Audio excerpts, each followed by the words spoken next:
Hi guys, welcome to George Sportsman. Today we're going to talk about 4 different models of Sig's new M17.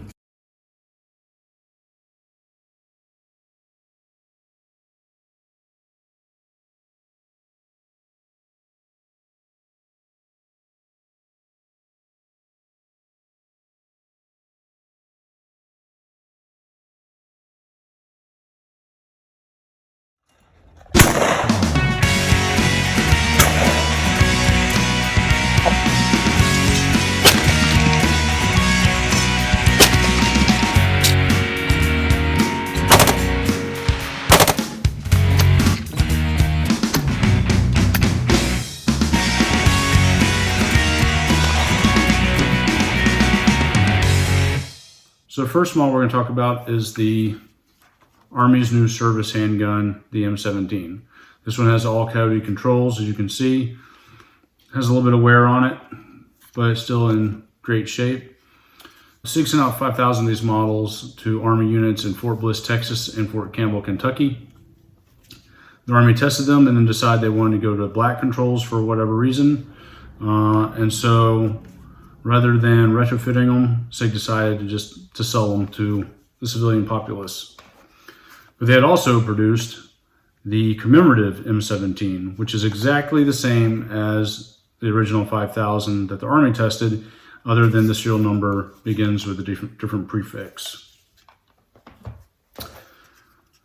This is probably what the new Army pistols are going to look more like.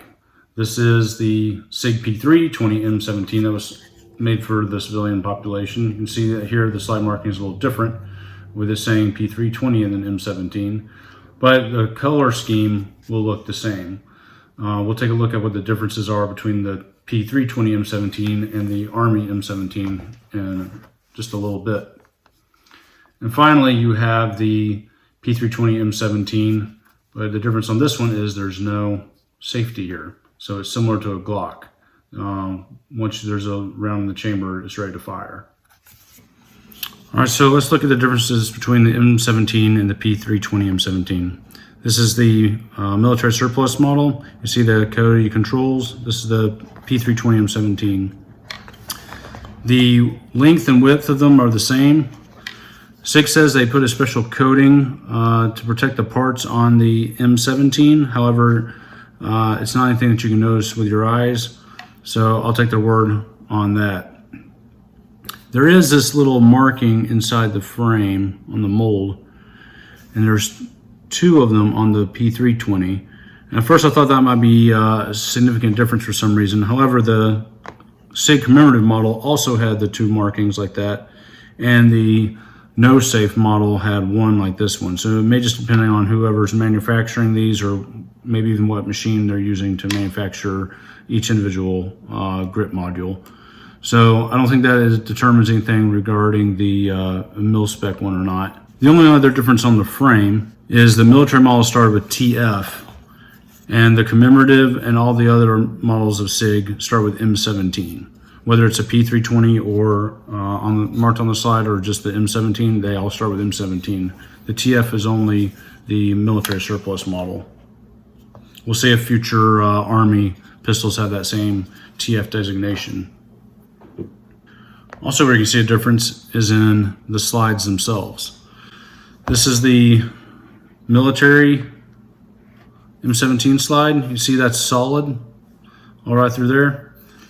The P320 model has a cutout, which I believe is to save some weight on the slide. The military uses high pressure ball ammunition, so they're not using any of the Hornady critical defense or any type of frangible rounds that a civilian might use for self-defense. So this is solid, and although I cannot feel the difference, I have a scale here. We'll see what the differences are in weight. All right, so the M17 model is 1 pound and 1.9 ounces. The P320 model is 1 pound and 1.2 ounces.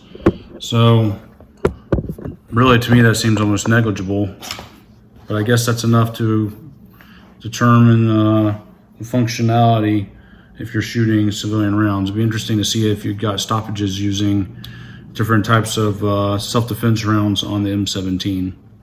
But that is pretty much it. It'll be interesting to see how the Army does with their new service handgun that has replaced the excellent Beretta M9.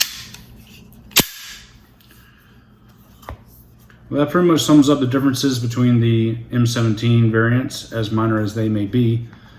Thanks for watching. Hope you liked the video. If you did, please hit the like button and subscribe to my channel for more content.